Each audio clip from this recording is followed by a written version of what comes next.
Siddhartha. Primera parte. El hijo del Brahman. Siddhartha, el agraciado hijo del Brahman, el joven halcón, creció junto a su amigo Govinda al lado. De la sombra de la casa, con el sol de la orilla del río, junto a las barcas, en lo umbrío del bosque de sauces y de higueras.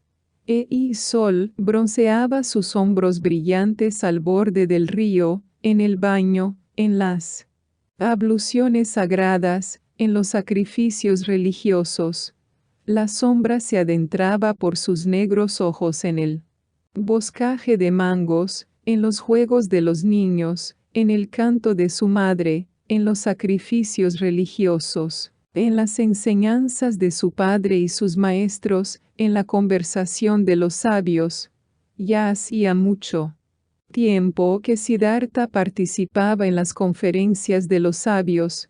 Con Govinda se entrenaba en las lides de palabra, en el arte de la contemplación, de saber ensimismarse. Ya podía pronunciar quedamente el Om, la palabra por excelencia. Había conseguido decirlo en silencio, aspirando hacia adentro. Aprendió a enunciarlo calladamente, aspirando hacia afuera, concentrando su alma y con la frente envuelta en el brillo de la inteligencia. Ya sabía entender el interior de su Atman indestructible.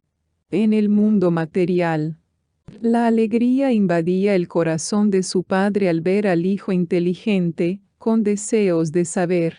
Observaba cómo crecía en Siddhartha un gran sabio y sacerdote, un príncipe entre los brahmanes.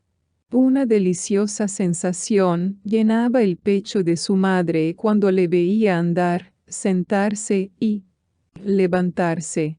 Siddhartha, el fuerte, el hermoso, el que caminaba sobre piernas delgadas, el que saludaba con perfectos modales.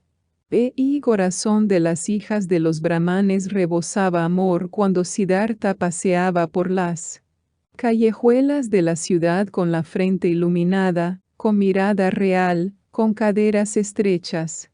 Pero Govinda era el que más amaba a Siddhartha, su amigo, el hijo del Brahman. Sentía afecto por la mirada de Siddhartha y por su cálida voz. Gustaba de su manera de andar y de sus armoniosos movimientos. Apreciaba todo lo que Siddhartha hacía y decía, pero lo que veneraba más era su inteligencia, sus altos pensamientos ardientes, su férrea voluntad y su vocación sublime. Govinda lo presentía. Este no será un brahman corriente, ni un oscuro funcionario de los sacrificios, ni un ávido comerciante de fórmulas mágicas, ni tampoco un orador vano y vacío, o un sacerdote malicioso. Sin embargo, tampoco será una mansa y estúpida oveja entre la masa del rebaño.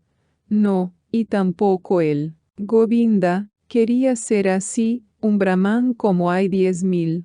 Quería seguir a Siddhartha, el amado, el maravilloso. Y si Siddhartha un día se convertía en Dios, si un día entraba en el imperio de la luz, Govinda le seguiría entonces, como su amigo, su acompañante, su criado, su escudero, su sombra. Todos querían así a Siddhartha. A todos daba alegría y gozo. No obstante, el propio Siddhartha no sentía alegría ni gozo de sí mismo. Su corazón no compartía ese júbilo general cuando andaba por los caminos rosados del jardín de higueras, o se hallaba sentado a la sombra azul del bosque de la contemplación, cuando lavaba sus miembros en el diario baño propiciatorio, o hacía sacrificios entre las profundas sombras del bosque de mangos. Incesantemente se le aparecían sueños y pensamientos en que veía la corriente del río, el brillo de las estrellas nocturnas, el resplandor del sol. El ánimo se le intranquilizaba con pesadillas salidas del humo de los sacrificios, de los versos del Rig Veda, de las doctrinas de los viejos brahmanes. Siddhartha había empezado a alimentar el descontento en su interior. Comenzó por comprender que el amor de su padre, el cariño de su madre, y también el afecto de su amigo, Govinda, no le harían feliz para toda la vida. No le satisfacía ni le bastaba. Había empezado a presentir que su venerable padre y los otros profesores, junto con los sabios brahmanes, ya le habían comunicado la parte más importante de su sabiduría.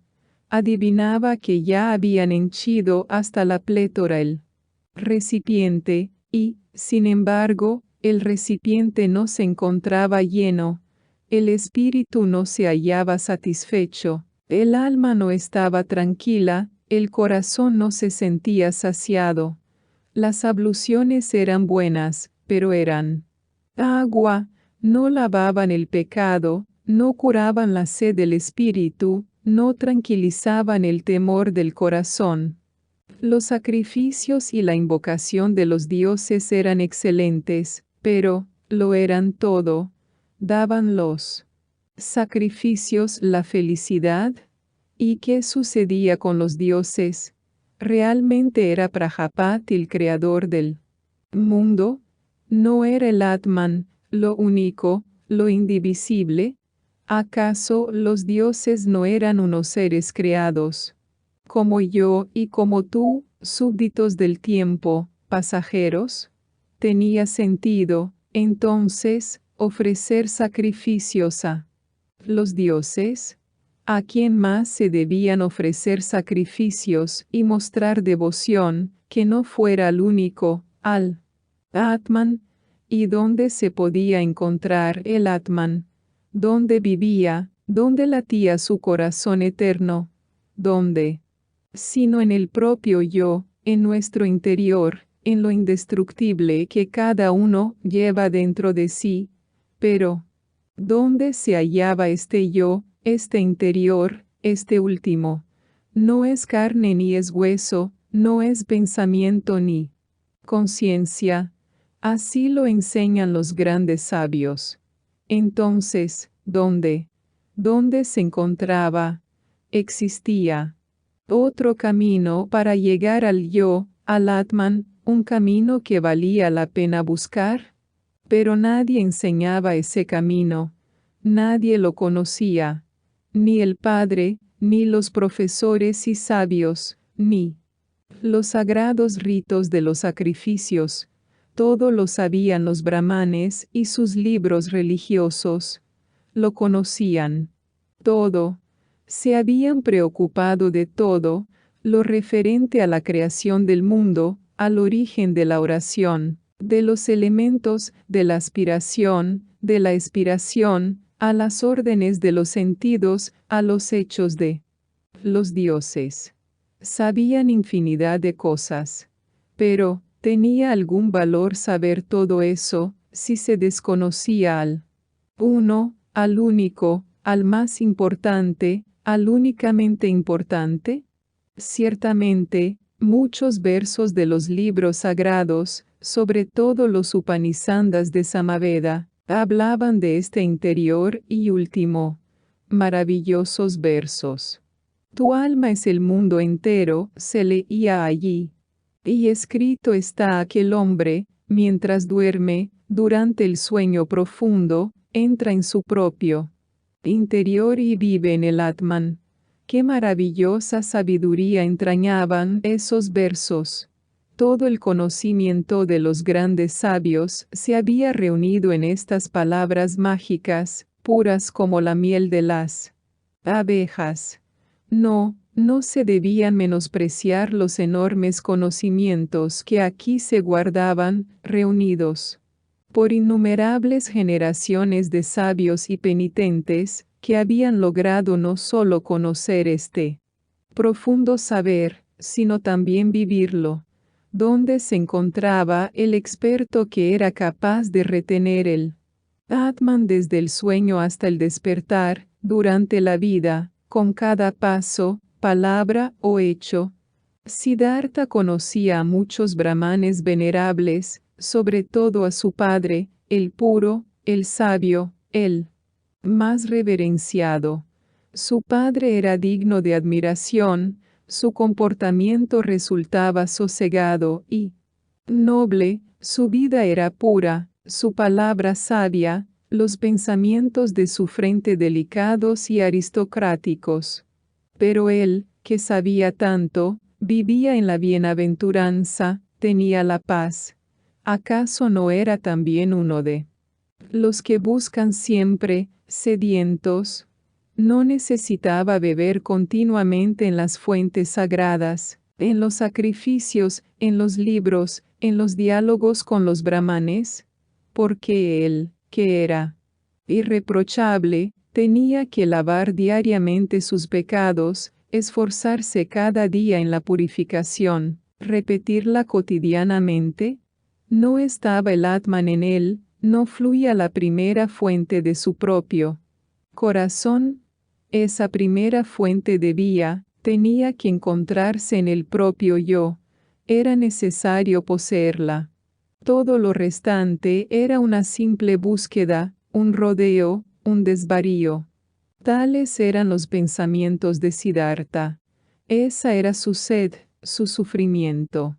A menudo pronunciaba las palabras de un Chandogya Upanishad. Quizás el nombre del Brahman sea Satyam, quien lo sabe con certeza, entra diariamente en el mundo celestial.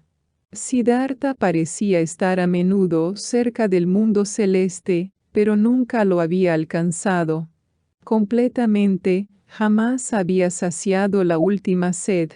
Tampoco ninguno de todos los más sabios que Siddhartha conociera, y de cuyas enseñanzas disfrutó, había conseguido ese mundo celestial que apaga la sed eterna para siempre. Govinda, dijo Siddhartha a su amigo, Govinda, ven conmigo a la higuera de los banianos. Tenemos que practicar el arte de la meditación. Se fueron a la higuera de los banianos. Se sentaron. Aquí Siddhartha y 20 pasos más allá. Govinda. Acomodado y dispuesto a decir el Om, Siddhartha repitió el verso murmurando. Om es el arco, la flecha es el alma, la meta de la flecha es el Brahman, al que, sin cesar, se debe alcanzar. Cuando había pasado el tiempo acostumbrado para el ejercicio del arte de ensimismarse, Govinda se levantó. Se había hecho tarde, ya era la hora de efectuar la ablución de la noche. Llamó a Siddhartha por su nombre. Siddhartha no contestó. Siddhartha se hallaba sentado, con la mirada fija en una meta lejana, con la punta de la lengua saliendo un poco entre los dientes. Parecía que no respiraba. Así sentado, logrado el arte de ensimismarse, pensaba en el Om, enviaba su alma como una flecha hacia el Brahman. Un día, por la ciudad de Siddhartha pasaron unos samanas, ascetas peregrinos, eran 3 hombres, enjutos y apagados, ni viejos ni jóvenes, con hombros ensangrentados y llenos de polvo, casi desnudos, quemados por el sol, rodeados de soledad, forasteros y enemigos del mundo, extraños y flacos chacales en un reino de hombres. Tras ellos venía un ardiente hálito de silenciosa pasión, de servicio destructivo, de despersonalización implacable. Por la noche, después de la hora de la contemplación, Siddhartha declaró a Govinda: mañana de madrugada, amigo, Siddhartha irá con los samanas. Será un nuevo samana. Govinda palideció al oír tales palabras y al leer en la cara inmóvil de su amigo aquella decisión imposible de desviar, como la flecha disparada por el arco. De pronto, y con la primera mirada, Govinda se dio cuenta. Esto es solo el principio, ahora Siddhartha iniciará su camino, ahora empieza a despertar su destino, y con el suyo, también el mío. Y se tomó lívido como la piel seca de un plátano. Siddhartha invocó, ¿te lo permitirá tu padre? Siddhartha le observó como uno que empieza a despertarse. Raudo como una flecha leyó en él. Alma de Govinda, adivinó el miedo, advirtió la sumisión. Govinda, afirmó en voz baja, no debemos malgastar palabras. Mañana de madrugada empezaré. La vida de los amanas. No se hable más. Siddhartha entró en la habitación donde se encontraba su padre sentado encima de una estera de maguey, se colocó tras él y aguardó hasta que se diera cuenta de que alguien se hallaba a sus espaldas. El Brahman preguntó, ¿eres tú, Siddhartha? Pues manifiesta lo que has venido a decirme. Empezó Siddhartha. Con tu permiso, padre, he venido a comunicarte que deseo abandonar mañana tu casa para irme con los ascetas. Mi deseo es convertirme en un samana. Espero que mi padre no se oponga. El Brahman quedó en silencio y permaneció así tanto tiempo que, por la pequeña ventana, pasaron las estrellas y cambiaron su figura antes de que se rompiera el silencio de aquella habitación. Callado y sin moverse, se hallaba el hijo, con los brazos cruzados, callado y sin moverse. El padre seguía sentado sobre la estera, y las estrellas pasaban por el cielo. Entonces declaró él: Padre, no es conveniente que un Brahman pronuncie palabras violentas y furiosas, pero la indignación estremece mi alma. No quiero oír de tu boca este deseo por segunda vez. Lentamente se levantó el Brahman. Siddhartha continuaba callado, con los brazos cruzados. ¿Qué esperas?, preguntó el padre. Siddhartha contestó: Tú ya sabes. Buscó su cama y se tendió en ella lleno de ira. Después de una hora, el sueño no había conseguido cerrarle los ojos, se levantó el Brahman, paseó de un lado a otro y por fin salió de la casa, a través de la pequeña ventana de la habitación. Miró hacia el interior y vio a Siddhartha en el mismo sitio, con los brazos cruzados, pálido, con su clara túnica reluciente. El padre regresó a su lecho con el corazón intranquilo. Después de una hora, sin conseguir conciliar el sueño, se levantó otra vez, paseó de un lado a otro, salió de la casa y observó que la luna había salido a través de la ventana de la alcoba. Contempló el interior, y allí se encontraba Siddhartha sin haberse movido, con los brazos cruzados, con la luz de la luna reflejándose en sus desnudas piernas. Con el corazón abrumado, regresó a su cama. Y volvió después de una hora, de 2 horas, miró a través de la pequeña ventana y vio a Siddhartha la luz de la luna, de las estrellas, en la oscuridad. Y lo repitió a cada hora, en silencio. Miraba hacia la alcoba y veía que Siddhartha no se movía. Su corazón se llenó de ira, se colmó de intranquilidad, se saturó de miedo, se nutrió de pena. Y en la última hora de la noche, antes de que empezara el día, regresó, entró en el cuarto y observó al joven, que le pareció más alto, como un extraño. Siddhartha invocó. Abrir interrogación, ¿qué esperas? Tú ya sabes. Te quedarás siempre así y aguardarás hasta que se haga de día, hasta el mediodía, hasta la noche. Me quedaré así y esperaré. Te cansarás, Siddhartha. Me cansaré. Te dormirás, Siddhartha. No me dormiré. Te morirás, Siddhartha. Me moriré. ¿Y prefieres morir antes que obedecer a tu padre?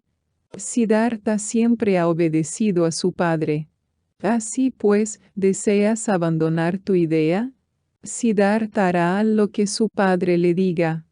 La primera luz del día entró en la habitación. El Brahman vio que las rodillas de Siddhartha temblaban. Sin embargo, en el rostro de su hijo no vio ninguna duda, sus ojos miraban hacia muy lejos. Entonces el padre se dio cuenta de que Siddhartha ya desde ahora no se hallaba a su lado, en su tierra. Ahora ya le había abandonado. El padre tocó el hombro de Siddhartha.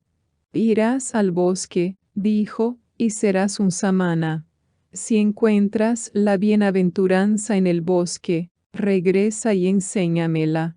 Si hallas el desengaño, vuelve y de nuevo sacrificaremos juntos ante los dioses.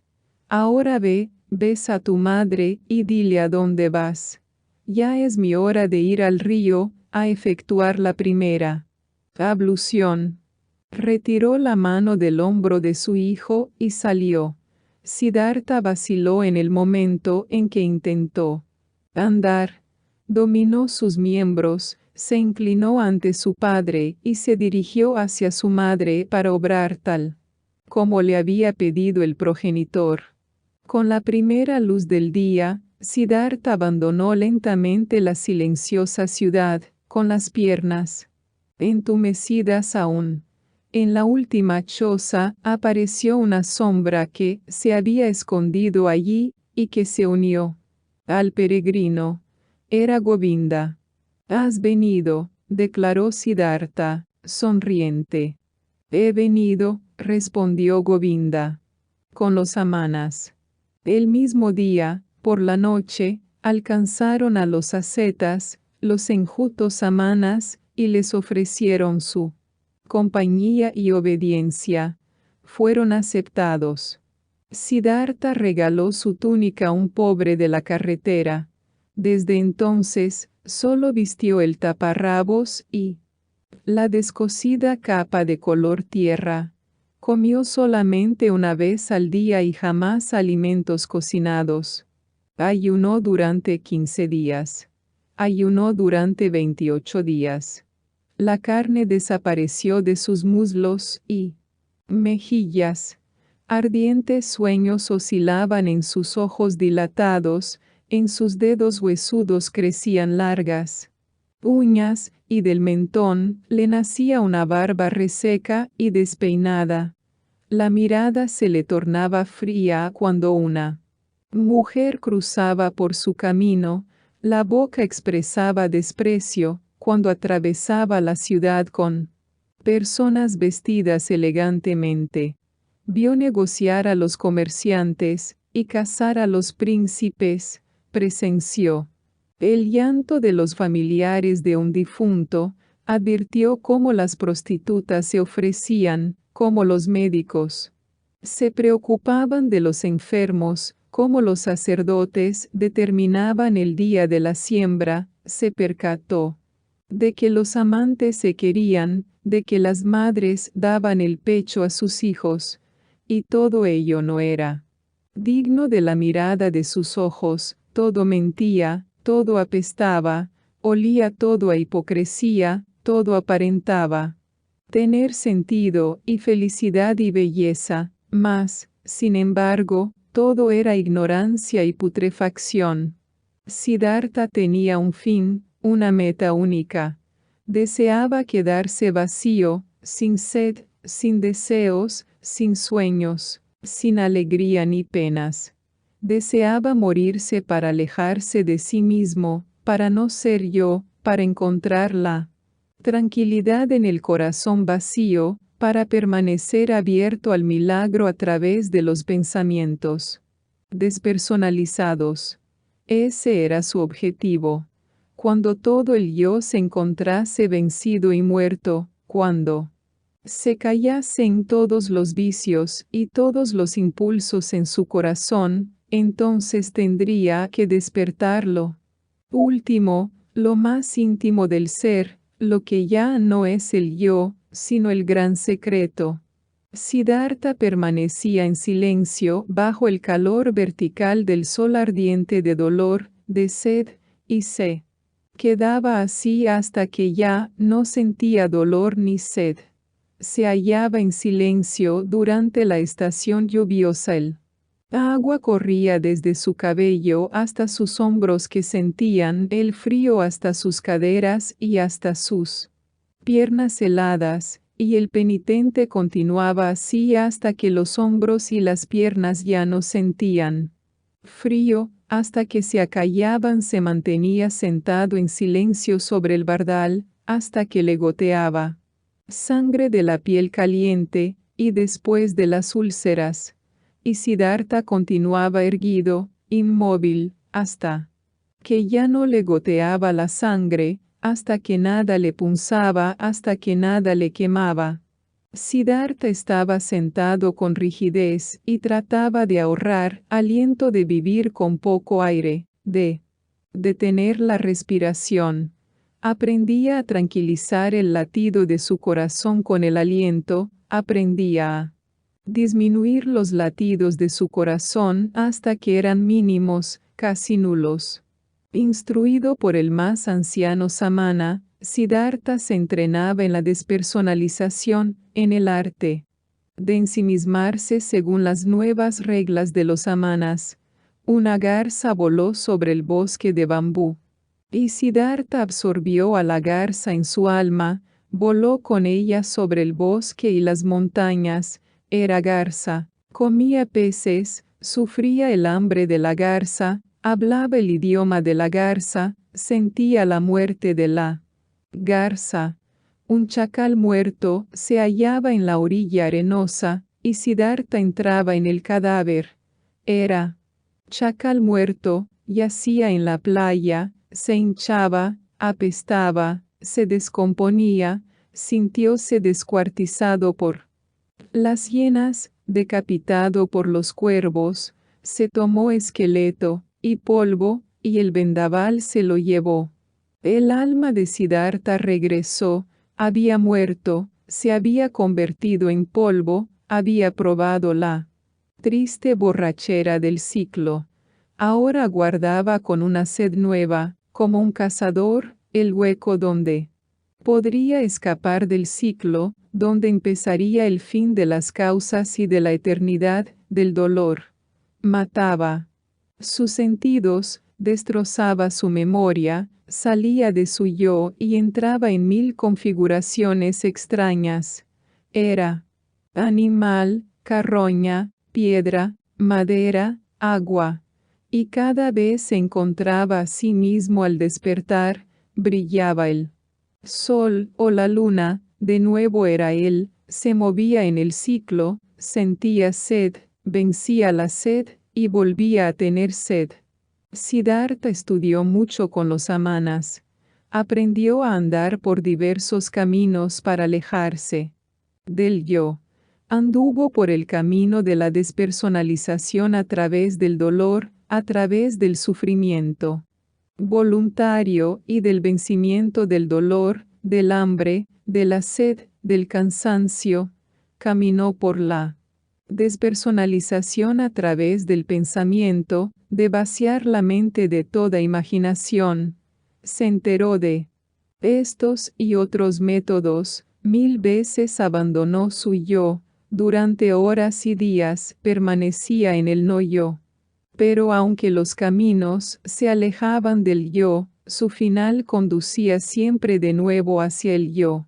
Aunque Siddhartha huyó 1000 veces del yo, permanecía en el vacío, en el animal, en la piedra, no podía evitar el regreso, como era imposible escapar de la hora en que vuelve uno a encontrarse bajo el brillo del sol o de la luz de la luna, en la sombra o en la lluvia. Y de nuevo era el yo y Siddhartha, y sentía otra. ¿Ves la tortura del ciclo impuesto? A su lado vivía Govinda, su sombra, iba por los mismos caminos, se sometía a los mismos ejercicios. Pocas veces hablaban juntos de otra cosa que no fuera lo que exigía el servicio y los ejercicios. A veces los dos paseaban por los pueblos para pedir alimentos para ellos y sus profesores.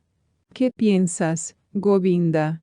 Inquirió Siddhartha en ocasión de una de estas salidas. ¿Crees que hemos adelantado? ¿Hemos logrado algún fin? Govinda contestó. Hemos aprendido y seguiremos aprendiendo. Tú serás un gran samana, Siddhartha. Has aprendido rápidamente todos los ejercicios, y a menudo has dejado admirados a los viejos samanas. Algún día serás un santo, Siddhartha. Y Siddhartha replicó, no soy de la misma opinión, amigo. Lo que hasta el día de hoy he aprendido de los samanas, Govinda, lo hubiera podido aprender más rápidamente y con mayor sencillez en otro lugar. Se puede aprender en cualquier taberna de un barrio de prostitutas, amigo mío, entre arrieros y jugadores. Govinda exclamó. Siddhartha, ¿quieres burlarte de mí? ¿Cómo hubieras podido aprender el arte de abstraerte, de contener la respiración, de insensibilizarte contra el hambre y el dolor allí, entre aquellos miserables? Y Siddhartha dijo en voz baja, como si hablara consigo mismo.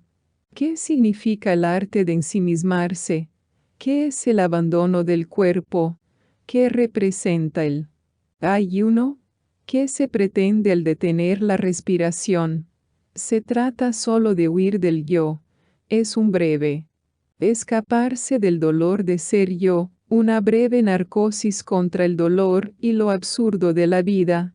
La misma huida, la misma breve narcosis encuentra el arriero en el albergue cuando bebe algunas copas de aguardiente de arroz o de leche de coco fermentada.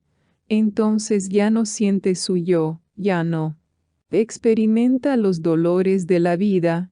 En aquel momento ha encontrado una breve narcosis.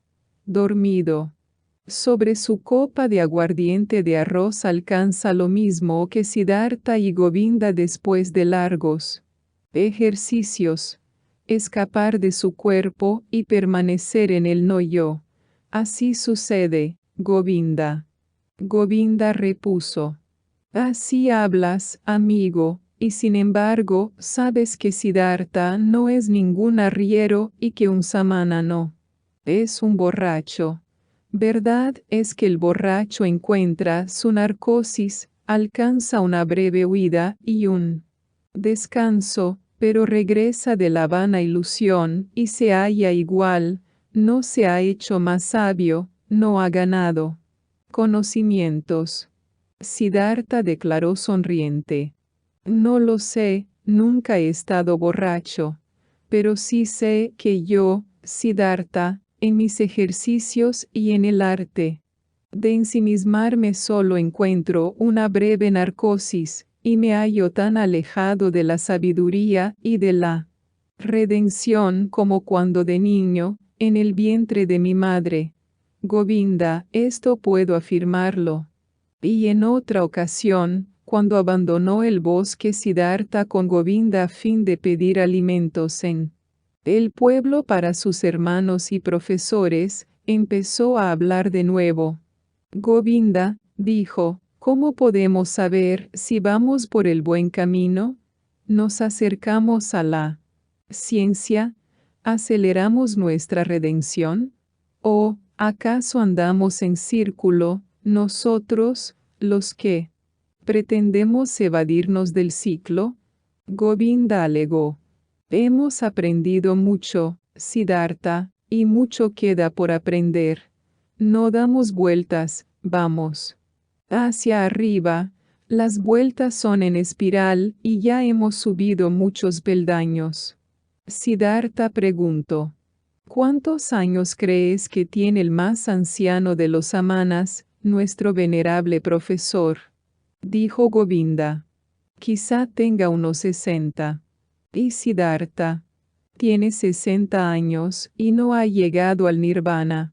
Tendrá 70 y 80 años, como tú y yo los tendremos, y seguiremos con los ejercicios y ayunaremos y meditaremos, pero nunca llegaremos al nirvana, ni él, ni nosotros.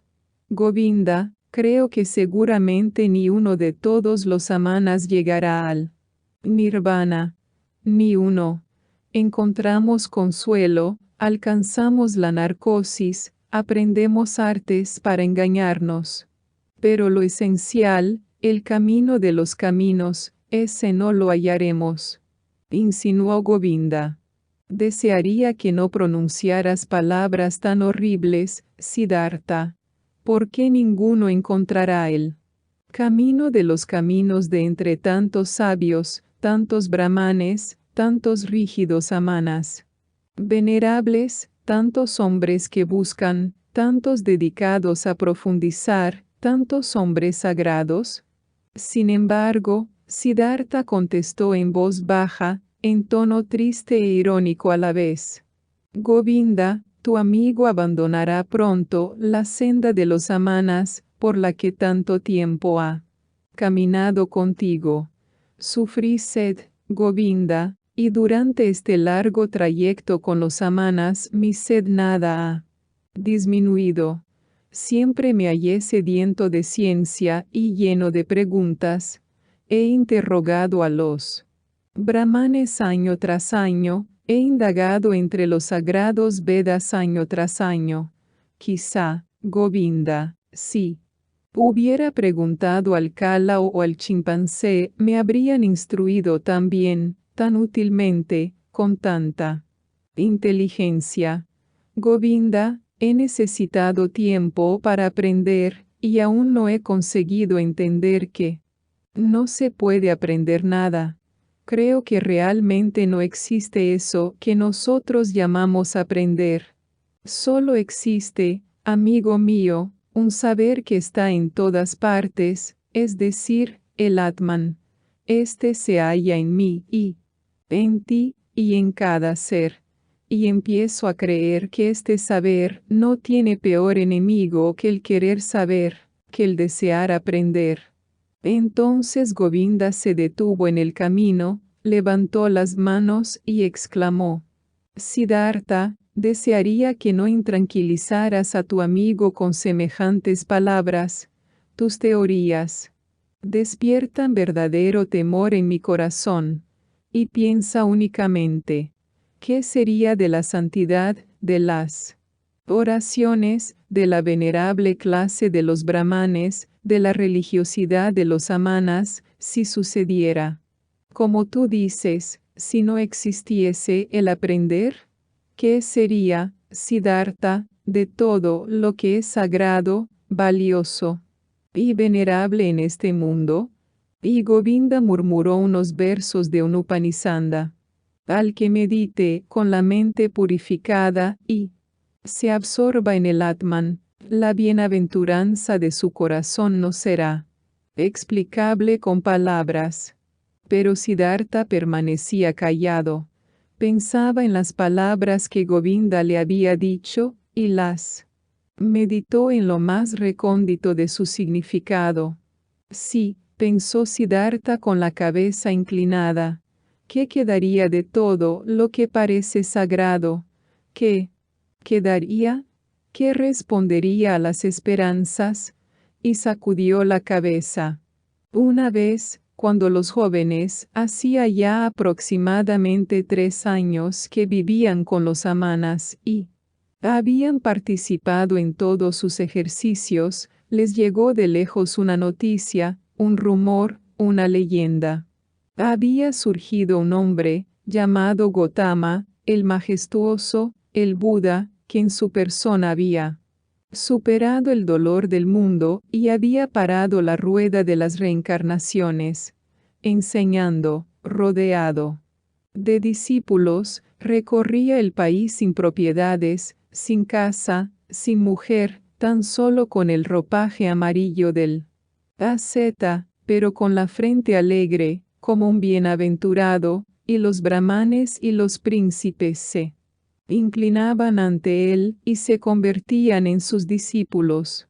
Esta leyenda, este rumor, este cuento sonó en el aire, perfumó la atmósfera aquí y allá. Los brahmanes hablaban de ello en las ciudades, los samanas en el bosque, siempre se repetía el nombre de Gotama, el Buda, a los oídos de los jóvenes, para bien y para mal, en alabanzas e improperios. Como cuando una nación sufre la peste y se dice que allí o allá hay un hombre, un sabio, un experto cuya palabra y aliento es suficiente para curar a todos los enfermos, y esta noticia recorre el país y todos hablan de ella, unos la creen, otros dudan, pero muchos se ponen rápidamente en camino para buscar al sabio, al Salvador, así también con aquel rumor perfumado de Gotama, el Buda, el sabio de la tribu de los Sakyas.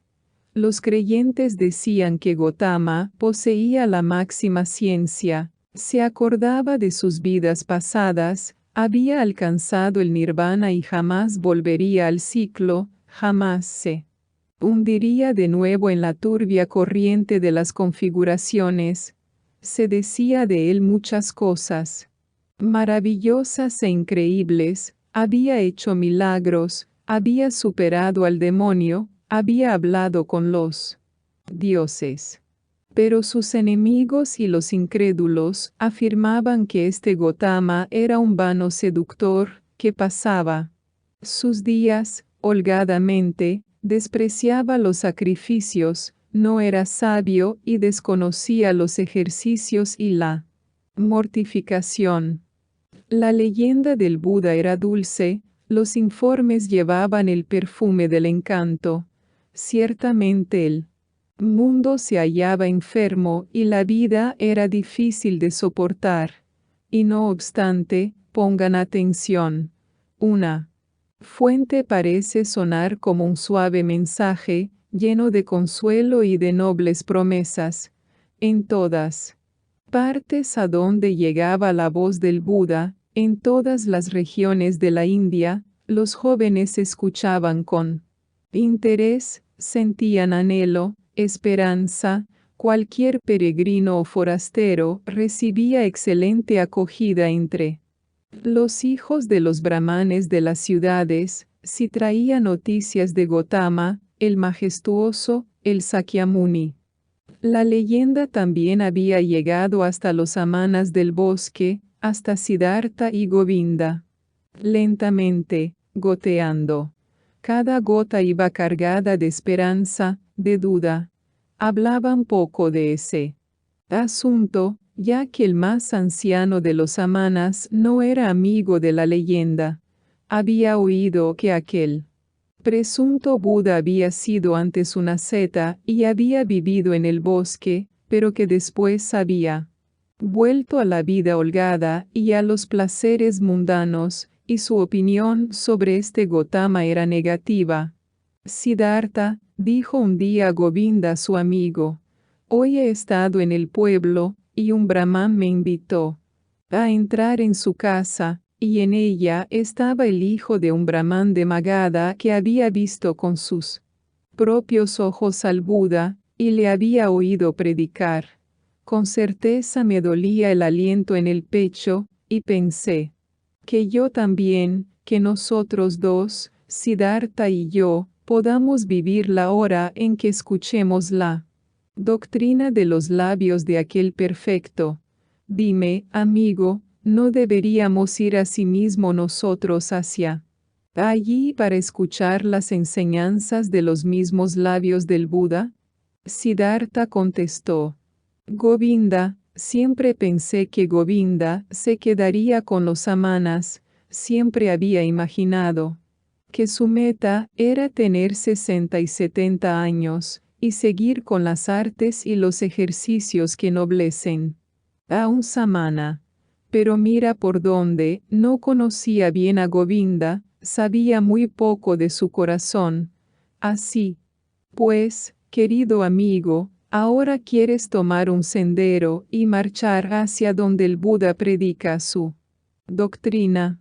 Govinda alegó. ¿Te gusta burlarte? Pues búrlate como siempre, Siddhartha. ¿Acaso no se ha despertado también en tu interior un deseo, una afición por escuchar semejante doctrina? ¿Y no dijiste una vez que ya no pensabas andar mucho tiempo por el camino de los samanas? Entonces Siddhartha rió de la ocurrencia.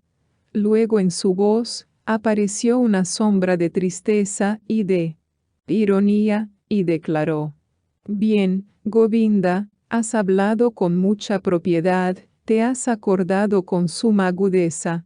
Sin embargo, desearía que también recordaras el resto de lo que oíste de mí, o sea, que desconfío de todo porque estoy cansado de las doctrinas y de aprender, y que es muy pequeña mi fe en las palabras que nos llegan de profesores.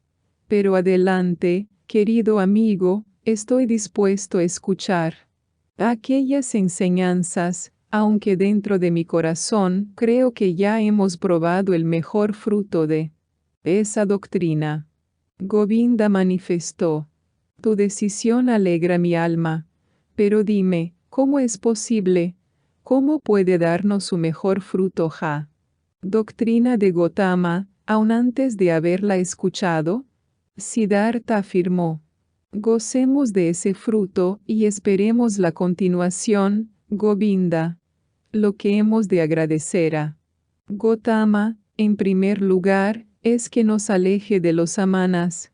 Si además nos puede dar otra cosa mejor, amigo, esperemos con el corazón tranquilo.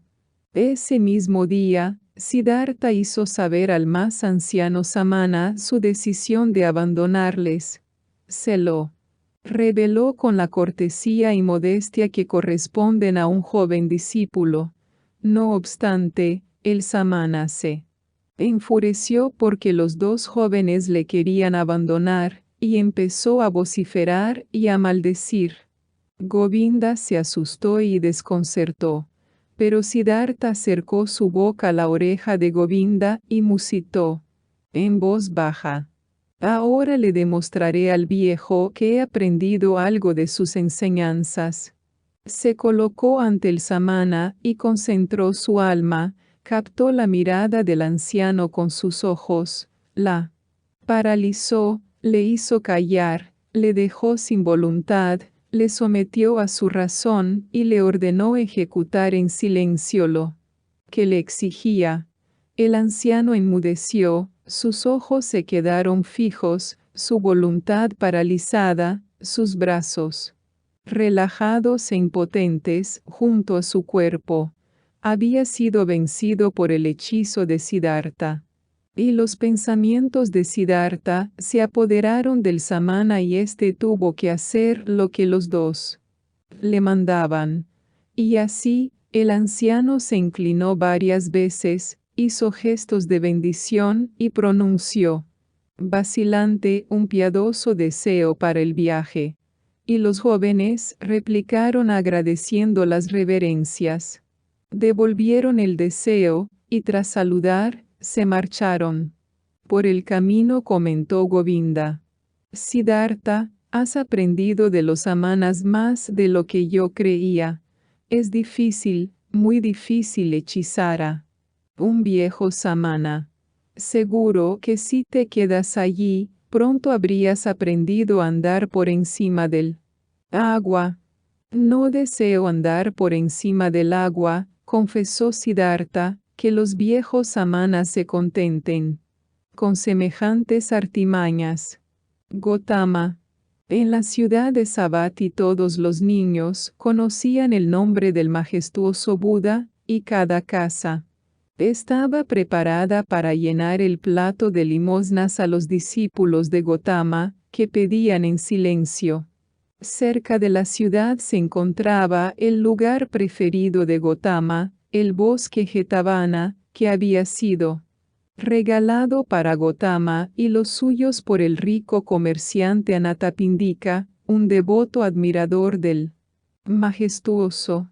Hacia aquella región también se habían encaminado, gracias a los relatos y respuestas que recibieron los dos jóvenes ascetas en su búsqueda del Gotama, y cuando llegaron a Savatthi, ya en la primera casa ante cuya puerta se detuvieron se les ofreció comida, y ellos la aceptaron. Siddhartha preguntó a la mujer que les daba de comer: Buena mujer, nos gustaría mucho que nos dijeras dónde se halla el Buda, el más venerable, pues somos dos samanas del bosque y hemos venido para ver al perfecto y escuchar la doctrina de sus labios. La mujer contestó: Realmente os habéis detenido aquí, en el lugar preciso, samanas del bosque. Debéis saber que el majestuoso se encuentra en Jetavana, en el jardín de Anathapindika. Allí, peregrinos, podréis pasar la noche, pues hay suficiente espacio, incluso para los incontables que llegan a escuchar la doctrina de sus labios. Esto alegró a Govinda, que lleno de gozo exclamó: Bien, pues hemos llegado a nuestra meta, y nuestro camino ha terminado. Pero dinos tú, madre de los peregrinos, ¿conoces al Buda? ¿Le has visto con tus propios ojos? La mujer repuso: Muchas veces he visto al majestuoso. Muchos días le he observado cuando pasa por las callejuelas, en silencio, con su ropaje amarillo, cuando presenta en silencio su plato de limosnas en la puerta de las casas, y cuando se lleva el plato lleno. Govinda escuchaba encantado y quería preguntar y oír mucho más, pero Siddhartha acordó seguir el camino. Dieron las gracias y se fueron. Ni siquiera tuvieron que preguntar por el lugar, pues eran muchos los peregrinos y monjes de la doctrina de Gotama que hacían el camino hacia Jetavana, y, cuando de noche arribaron allí, observaron que había un continuo llegar, exclamar y hablar entre aquellos que buscaban y recibían albergue. Los dos samanas, acostumbrados a la vida del bosque, encontraron rápidamente y en silencio un amparo, y descansaron allí hasta la mañana siguiente. Al salir el sol, vieron con asombro el gran número de fieles y curiosos que habían pernoctado en aquel lugar. Por todas las sendas del maravilloso bosque caminaban monjes con su vestidura amarilla, estaban sentados debajo de los árboles, entregados a la contemplación o dedicados a la conversación intelectual. Los umbrosos jardines parecían una ciudad llena de personas que pululaban como abejas. La mayoría de los monjes salían con el plato de limosnas a buscar en la ciudad alimento para la hora de la comida del mediodía, la única de la jornada. También el mismo Buda, el inspirado, solía pedir limosnas por la mañana. Siddhartha le vio y le conoció enseguida, como si un dios se lo hubiera mostrado. Lo contempló. Un hombre modesto, con su hábito amarillo, con el plato de las limosnas en la mano, caminando en silencio. Mira allí, gritó Siddhartha en voz baja a Govinda. Ese es el Buda. Govinda miró con atención al monje de vestiduras amarillas, que no parecía diferenciarse en nada de los centenares de otros monjes. No obstante, reconoció también Govinda. Este es, y le siguieron. Y le observaron. El Buda continuó su camino modestamente, entregado a sus pensamientos, su rostro sereno no era ni alegre ni triste. Parecía sonreír levemente en su interior. Caminaba el Buda con una sonrisa. Escondida, sosegada, tranquila, parecida a la de un niño sano, llevaba el hábito y hacía sus pasos. Igual que todos los monjes, según unas reglas exactas. Pero su cara y su manera de andar, su mirada tranquila y discreta, su mano lacia y colgante, y aun cada dedo de esa mano hablaban de paz, de perfección, no buscaba, no imitaba, respiraba suavemente, con una tranquilidad imperturbable, con una luz imperecedera, con una paz intangible. Así caminaba Gotama hacia la ciudad para pedir limosnas y los dos samanas solo le conocieron.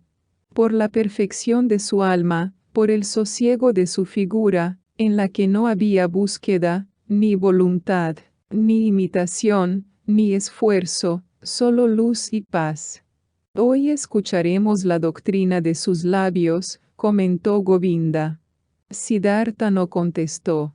Sentía poca curiosidad por esa doctrina, no creyó que llegara a enseñarle nada nuevo, ya que él, al igual que Govinda, había escuchado una y otra vez el contenido de esa doctrina del Buda, aunque, por informes que habían pasado en general de boca en boca. Pero ahora miró con atención la cabeza de Gotama, sus hombros, sus pies, su mano. Tranquilamente relajada, y a Siddhartha le pareció que cualquier miembro de cualquier dedo de esa mano era doctrina, respiraba y brillaba todo el verdad. Ese hombre era un santo.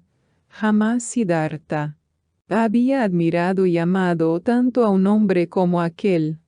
Los dos siguieron al Buda hasta la ciudad y volvieron en silencio, pues ellos mismos pensaban renunciar a los alimentos de aquel día.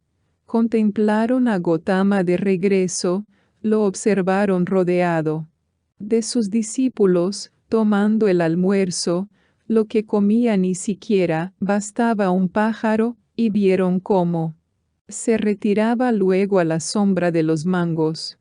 Pero por la noche, cuando se apagó el calor y el campamento se llenó de vida, escucharon la doctrina del Buda. Oyeron su voz, que también era perfecta, tranquila y llena de sosiego.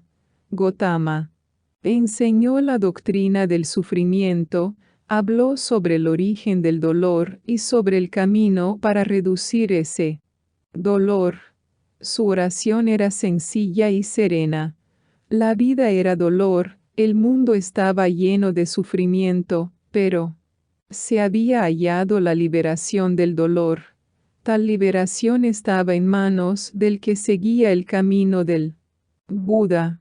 El majestuoso predicaba con voz suave, pero firme, enseñaba las 4 frases principales, mostraba el 8º sendero, repetía con paciencia y constancia la enseñanza, los ejemplos, su voz flotaba clara y sosegada sobre los oyentes, como una luz, como un cielo de estrellas. Ya era de noche cuando el Buda terminó su oración. Muchos peregrinos se le acercaron y rogaron que les aceptara en la comunidad, pues querían refugiarse en la doctrina, y Gotama los aceptó, diciendo: se os ha enseñado la doctrina y vosotros la habéis escuchado con atención. Acercaos, pues, y caminad hacia la santidad para preparar el fin de todos los dolores. También se adelantó Govinda, el tímido, y declaró: yo también me refugio en el majestuoso y su doctrina. Y así Govinda pidió que le aceptaran entre los discípulos, y fue admitido. Inmediatamente después, cuando el Buda ya se había retirado para descansar durante la noche, Govinda se dirigió a Siddhartha y manifestó con solicitud: Siddhartha, no tengo derecho a reprocharte nada. Los dos hemos escuchado al majestuoso, los dos nos hemos enterado de su doctrina. Govinda ha oído la predicación y se ha refugiado en ella. Pero tú, a quien admiro, ¿acaso no quieres caminar por el sendero de la liberación? ¿Prefieres vacilar? ¿Deseas esperar aún? Siddhartha despertó como de un sueño al escuchar semejantes palabras de Govinda. Durante largo tiempo observó el rostro del amigo. Luego habló en voz baja, sin ironía. Govinda, mi amigo, le dijo, ahora has dado el paso, ahora has elegido tu camino. Siempre, Govinda, has sido mi amigo, siempre has andado un paso tras de mí. A menudo he pensado, no dará Govinda nunca un paso solo, sin mí, por su propia iniciativa. Y ahora te has hecho hombre, y eliges tú mismo el camino. Que lo andes hasta el fin, amigo. Que encuentres la liberación. Govinda, que aún no comprendía bien la situación, repitió su pregunta con tono impaciente. Por favor, habla. Te lo ruego, amigo. Dime que no me engaño, que tú también, mi sabio amigo, te refugiarás junto al majestuoso Buda. Siddhartha colocó una mano sobre el hombro de Govinda y repuso: ¿No has escuchado mi bendición, Govinda? Te la repito. Que recorras ese sendero hasta el fin, que encuentres la liberación. En ese momento, Govinda se percató de que su amigo le abandonaba y empezó a llorar. Abrir admiración, Siddhartha, exclamó entre sollozos. Siddhartha se expresó con cariño. No olvides, Govinda, que ahora perteneces a los amanas del Buda. Has renunciado a tu casa y a tus padres, has negado tu origen y tu propiedad, has repudiado tu propia voluntad, has rechazado la amistad. Así lo quiere la doctrina, así opina el majestuoso. Así has elegido tú mismo. Mañana, Govinda, me marcharé. Todavía caminaron durante mucho tiempo los dos amigos por el bosque, se tendieron por largo tiempo sin encontrar el sueño. Govinda no dejaba de insistir una y otra vez a su amigo para que le dijera por qué no se refugiaba en la doctrina de Gotama, qué falta encontraba a esa doctrina. Pero Siddhartha cada vez le rechazaba alegando: Quédate contento, Govinda. Muy buena es la doctrina del majestuoso, ¿cómo podría encontrarle una objeción? De madrugada, un seguidor del Buda, uno de sus más antiguos monjes, pasó por el jardín y llamó a todos aquellos que se habían refugiado en la doctrina, como novicios, para ponerles las vestiduras amarillas e instruirlos en las primeras enseñanzas y obligaciones de su clase.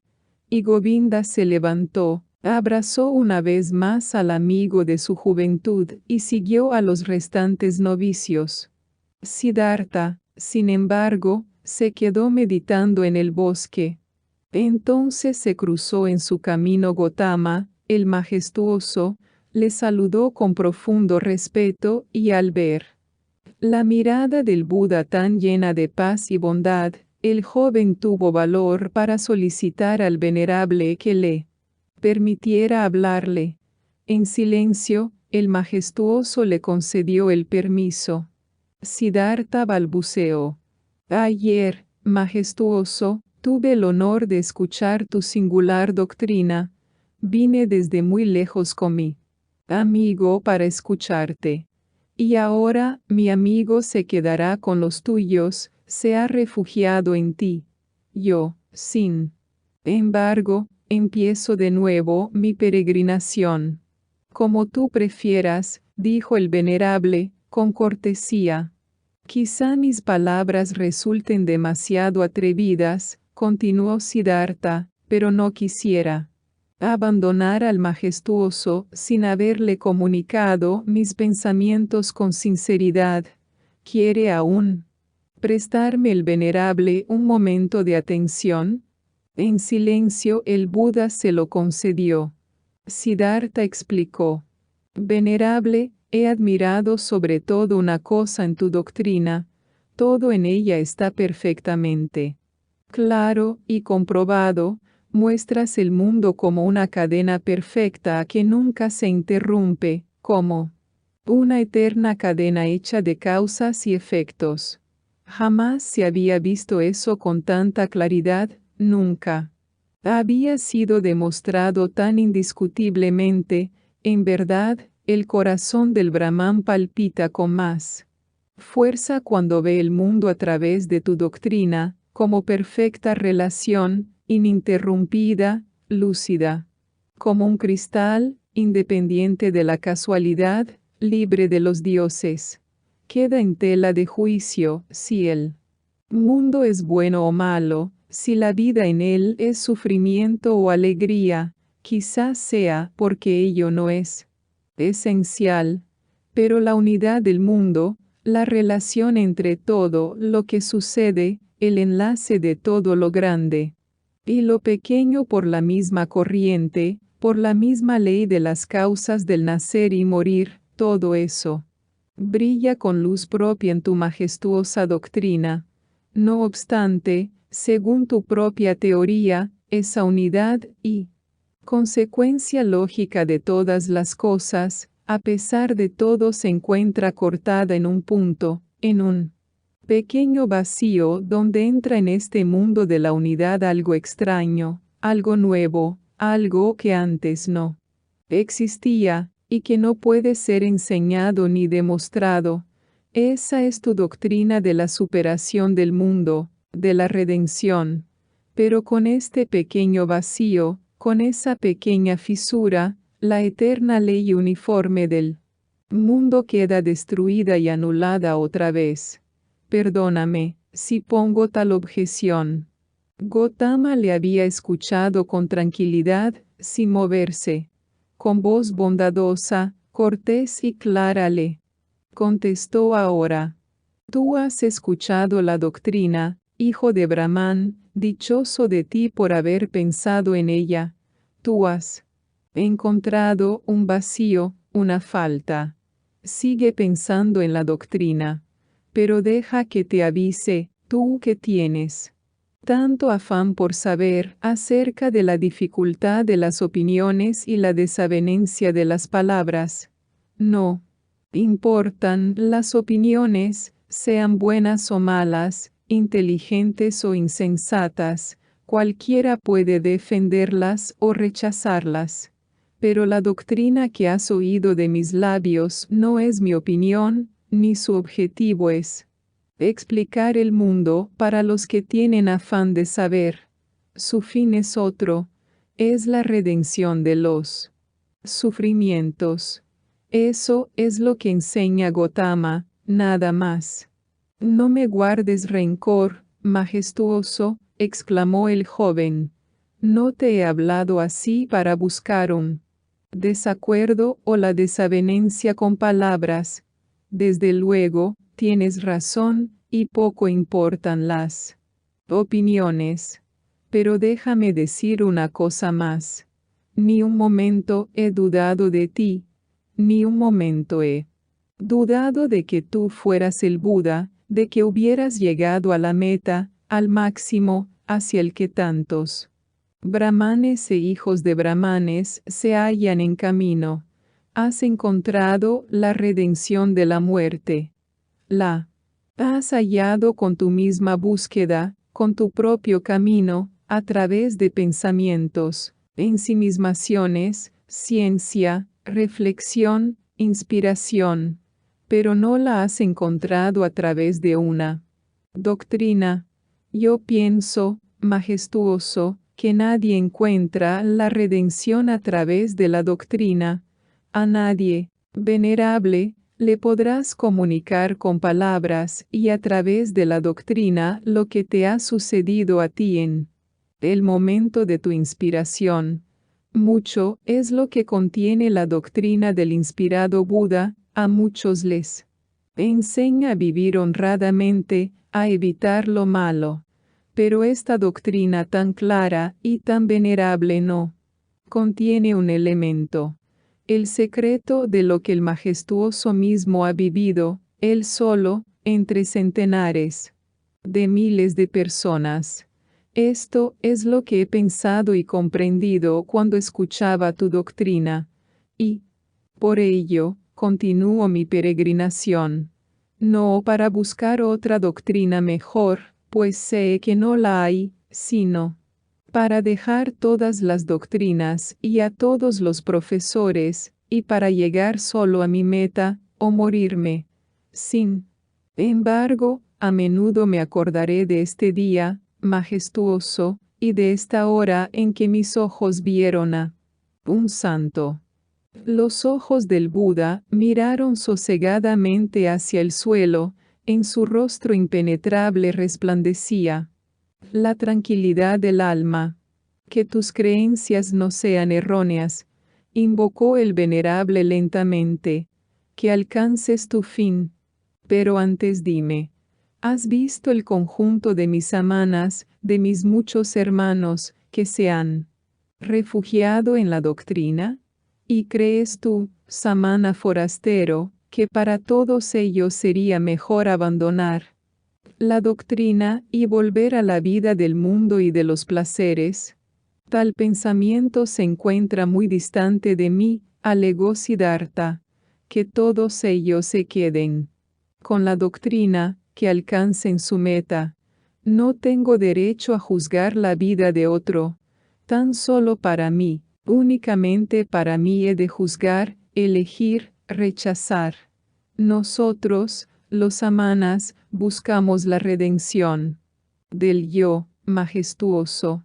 Si ahora fuera uno de tus discípulos, venerable, temo que me ocurriera que solo aparentemente mi yo consiguiera la tranquilidad y la redención, pero me engañaría, pues viviría con la verdad y me haría más importante, ya que entonces escondería dentro de mi yo la doctrina, la imitación, mi amor hacia ti y hacia la comunidad de los monjes. Con media sonrisa y con una amabilidad clara e inalterable, Gotama fijó sus ojos en la mirada del forastero y le despidió con un gesto apenas perceptible. Eres inteligente, samana, declaró el venerable, sabes hablar muy bien, amigo. Guárdate de una inteligencia demasiado grande. El Buda continuó su camino. Su mirada y su media sonrisa se grabaron para siempre en la memoria de Siddhartha. Así todavía no he visto mirar ni sonreír, sentarse o caminar a ninguna persona, pensó Siddhartha, de verdad, que también me gustaría poder mirar y sonreír, sentarme y caminar tan libremente, con tanta veneración, tan escondido, abierto, infantil y misterioso a la vez. Es verdad que solo mira y camina así una persona que ha penetrado en lo más interior de su propio ser. Bien, también yo intentaré penetrar en lo más recóndito de mí mismo. He visto a una persona, meditó Siddhartha, a una sola, ante la cual he tenido que bajar la mirada. Ante nadie más quiero bajar mis ojos, ante nadie más. Ninguna doctrina me tentará, ya que la doctrina de este hombre no me ha tentado. Y Buda me ha robado, reflexionó Siddhartha. Me ha robado, pero más aún me ha regalado. Me Ha robado un amigo que creía en mí y que ahora cree en él, que era mi sombra y que ahora es la sombra de Gotama. Pero me ha regalado a Siddhartha, a mí mismo. Despertar. Cuando Siddhartha abandonó el bosque, dejó al Buda, el perfecto, y también a Govinda, sintió que en ese bosque se quedaba a sí mismo su vida actual, que se separaba de él. Caminando despacio, pensó en este sentimiento que le llenaba por completo. Razonó hondamente, se dejó deslizar como a través de unas aguas profundas, dejóse caer hasta el fondo de ese sentimiento, hasta allí donde se encuentran las causas. Creía que comprender las causas era precisamente pensar, y que solo a través de la razón, los sentimientos pueden convertirse en comprensión, es decir, que no se pierden, sino que se transforman en sustancias y empiezan a derramar su contenido. Mientras caminaba lentamente, Siddhartha meditó. Se dio cuenta de que ya no era un joven, sino que se había convertido en hombre. Sentía que algo le había abandonado, como la vieja piel. Desampara a la serpiente, comprendió que algo ya no existía en él, algo que siempre le había acompañado y que había sido parte interesante de su ser durante toda su juventud, el deseo de tener profesores y de recibir enseñanzas. Incluso había abandonado al Buda, el último profesor que se cruzara en su camino, también él, el más grande y más sabio de los profesores, el más sagrado. Se vio obligado a separarse de él, no había podido aceptar su doctrina. Pensativo, Siddhartha retrasó todavía más su paso, mientras se preguntaba a sí mismo: ¿qué has querido aprender de las doctrinas y de los profesores? ¿Qué es lo que ellos no han podido enseñarte, a pesar de lo mucho que te han ilustrado? Y se contestó: era el yo, cuyo sentido y carácter quería aprender. Era el yo, del cual me quería librar, al que quería superar. Pero no lo conseguí, tan solo podía engañarlo, únicamente podía huir de él, esconderme. Ciertamente, ninguna cosa del mundo me ha obsesionado tanto como mi yo, este enigma de vivir. Que soy un individuo separado y aislado de todos los demás, que soy Siddhartha. Y de ninguna otra cosa del mundo sé tan poco como de mí, de Siddhartha. El pensador, que caminaba lentamente, se detuvo dominado por esta idea, y de pronto, saltó de este pensamiento a otro, uno nuevo que decía: únicamente hay una causa, una sola causa que explique por qué yo no sé nada de mí, que Siddhartha me sea tan extraño y desconocido. Yo tenía miedo de mí mismo, huía de mí mismo. Buscaba el Atman Brahma, estaba dispuesto a despedazar y a descamar mi yo para encontrar en su interior el núcleo de todo, el Atman, la vida, lo divino, lo último. Pero me he perdido a mí mismo. Siddhartha abrió los ojos y miró a su alrededor. Una sonrisa iluminó su rostro y recorrió todo su cuerpo, hasta la yema de los dedos. Era el profundo sentimiento del despertar, después de largos sueños. De repente se encontró andando otra vez, con paso rápido, como el de un hombre que sabe lo que tiene que hacer. Oh, pensó respirando profundamente. Ahora ya no permitiré que se escape Siddhartha. Ya no. Quiero empezar mis reflexiones y mi vida con el Atman y con la pena del mundo. Ya no deseo matarme ni despedazarme para hallar un misterio detrás de las ruinas. Ya no me enseñará el Yoga Veda, ni el Atharva Veda, ni los ascetas, ni cualquier otra doctrina. Quiero aprender de mí mismo. Deseo ser mi discípulo, conocerme, adentrarme en el misterio de Siddhartha. Miraba a su alrededor, como si viese al mundo por primera vez. Era hermoso el mundo, y de variados colores. El mundo se le presentaba curioso y enigmático. Aquí azul, allí amarillo, allá verde. El cielo y el río corrían, el bosque y el monte mezclaban su belleza, misteriosa y mágica, y allí, en medio, Siddhartha, que se despertaba, que se ponía en camino hacia sí mismo, a través del ojo de Siddhartha entró por primera vez todo eso, el amarillo y el azul, el río y el bosque, ya no era la magia de Mara, ni el velo de Maja, ya no era la multiplicidad inútil y casual del mundo visible y despreciable para el Brahman profundo, que desprecia lo múltiple y busca la unidad. Azul era azul, río era río, aunque dentro del azul y del río y de Siddhartha vivía escondido lo único y lo divino.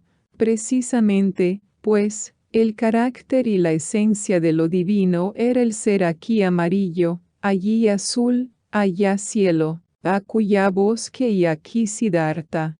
El sentido y el carácter no estaban detrás de las cosas, estaban dentro de ellos, dentro de todo. Qué sordo y torpe he sido, meditó a paso ligero.